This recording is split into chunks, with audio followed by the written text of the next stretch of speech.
Hello and good evening. Welcome to our Facebook Live today. My name is Mehezabin Dordi and I'm a practicing psychologist with the Sir H.N. Reliance Foundation Hospital. And in today's talk, we will embark on a journey of demystifying the silent epidemic that has become a pervasive force in our modern day and age. And that is anxiety. Now, anxiety is often referred to as the silent epidemic, and it has quietly permeated through our society, affecting people of all age groups, genders, as well as backgrounds. Yet, it remains widely misunderstood and often even very strongly stigmatized. So, today we aim to change that. So let's delve deeper into the fundamental aspects of anxiety, unraveling its causes, examining its impact on our well being, and also empowering us and ourselves with effective strategies to cope with and conquer this invisible adversary. So let's begin by understanding what exactly is anxiety. What does that word mean? Very simply put, anxiety is a natural human response to stress, danger, or an anticipated threat. It prepares our mind and our body to react in a certain way that ensures our survival. So, anxiety has certain survival value. However, when it becomes excessive, persistent, or it interferes in our day to day life, it transforms into an anxiety disorder. And that is where the problem lies. An anxiety disorder can happen when one, anxiety interferes with our ability to function, two, you often overreact with something that triggers your emotions, and three, you have difficulty in terms of controlling how you respond to certain situations. Anxiety disorders can make it difficult for people to get through their day on a regular day to day basis. These disorders can manifest in various different forms. Okay, when we talk about anxiety disorder, it's an umbrella term. But there are many disorders that can be manifested. Some of the common ones being generalized anxiety disorder, panic disorders, phobias, and separation anxiety. Other mental health conditions also share some common features with anxiety disorders. These include the post traumatic stress disorder, that is the PTSD, and obsessive compulsive disorder, that is OCD. We also have a lot of very shocking and eye opening statistics around anxiety. Since we call it the silent pandemic, we need to know how it impacts us on a regular day to day basis. So, according to the WHO, that is the World Health Organization, approximately 300 million people suffer from anxiety disorders globally, including 58 million children and adolescents. This is a staggering number that represents roughly 4% of the global population, you see. And these numbers have continued to rise since the onset of the COVID pandemic. And there is always an increase. Sadly, anxiety disorders are often more commonly seen amongst women as compared to men, affecting approximately twice as many women as men.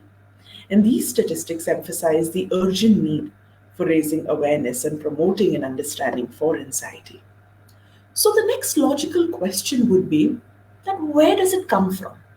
What brings about anxiety? So, anxiety disorders can be triggered and influenced by a multitudes of factors, right? Genetic predispositions, brain chemistry imbalances, certain personality traits, traumatic experiences, long term chronic stress, and many other different environmental factors also contribute to the development of anxiety. While genetics may predispose certain individuals towards anxiety, it is very crucial for us to understand that environmental factors also play a significant role. Traumatic experiences such as abuse, loss of a loved one, or even accidents can trigger anxiety disorders. Moreover, ongoing stress that happens over a course of longer periods of times, from work, from relationship, or even financial issues, can contribute to development of anxiety. It is also very important for us to note that chronic health conditions such as cardiovascular diseases, diabetes, or chronic pain, could also contribute to the manifestation of anxiety. And the impact that it has on an individual is quite profound. Anxiety affects our cognitive abilities, it impairs our decision making capacity, it hinders our relationship, it diminishes our productivity, and it can lead to a whole bunch of other physical ailments if it's left unaddressed. So we realize that it is quite a big of a problem. Therefore, it is so important and so crucial to challenge the stigma around anxiety. All too often, what happens is that people who suffer from anxiety disorders are wrongly judged as being weak or attention seeking or simply unable to cope with life's challenges, all of which is not true. This misunderstanding not only exacerbates their distress, but it also prevents them from seeking the right kind of help. We must recognize that anxiety is a legitimate condition, a psychological battle that individuals have to fight on a day to day basis, and extend our compassion and support towards these kind of people. So, the next question, the most important one at that, is that how do we cope with such a silent pandemic? Something that we cannot see, something that we cannot, recognize right off the bat, but something that's so much around us. So, fortunately, there are various coping strategies that an individual can employ in terms of managing their anxiety effectively. In our today's talk, I will be sharing 8 of the most common ones out there. And they are, first and foremost, to seek professional help. The first step is to consult a proper qualified mental health professional who can accurately diagnose your anxiety and recommend appropriate treatment. This may include therapy, medication, or even a combination of both. The second tip is to practice relaxation techniques. Engaging in activities that promote relaxation, such as deep breathing exercises, meditation, yoga, all of these techniques help calm the mind and therefore reduce anxiety symptoms. The third important tip is to get the balance right. Prioritizing our own self care by ensuring that you get enough sleep, eat proper balanced diets, and avoid excessive consumption of substances like caffeine, alcohol, and nicotine. A healthy body and a healthy mind can help us cope better with anxiety. Physical activities have also been very, very proven to boost endorphin levels, alleviate stress, and improve overall well being. And there is a lot of research to back this up. So, incorporating exercises into our routine can also significantly contribute to reducing our anxiety levels and to help get good amount of balance in our life. The fourth tip that I have for you is to build a good support network. Surrounding ourselves with a strong support system, such as family, friends, and even anxiety related support groups, can help. Talking to others who understand your experiences, who have the capacity to empathize with you, can provide a lot of comfort and reassurance during difficult times.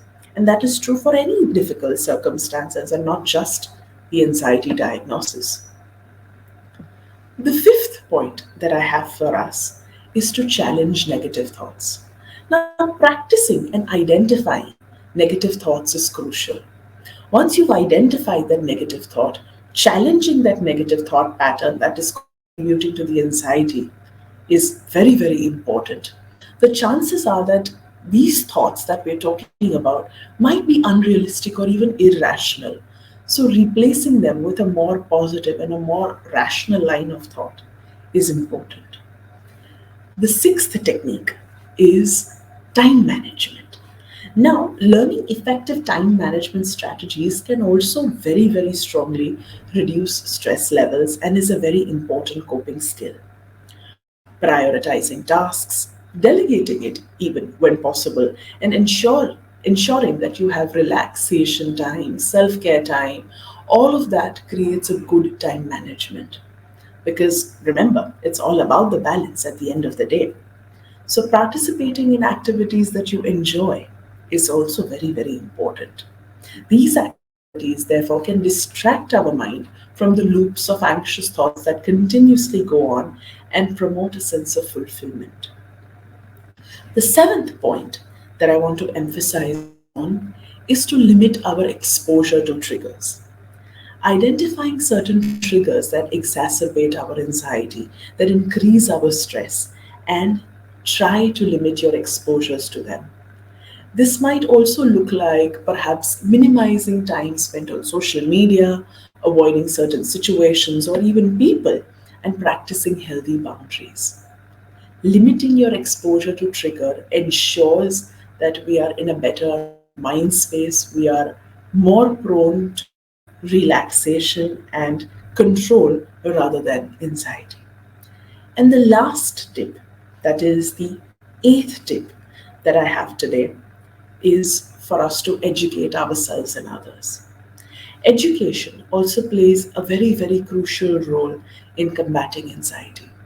Understanding about anxiety, what it looks like, what are the manifestations, what are some of the effects of anxiety, all of that contributes to the education of ourselves as well as others. Continue to educate yourself about anxiety disorders and share your knowledge with others by reducing certain misconceptions that people have surrounding mental health, surrounding anxiety, helps reduce the stigma and it encourages early interventions.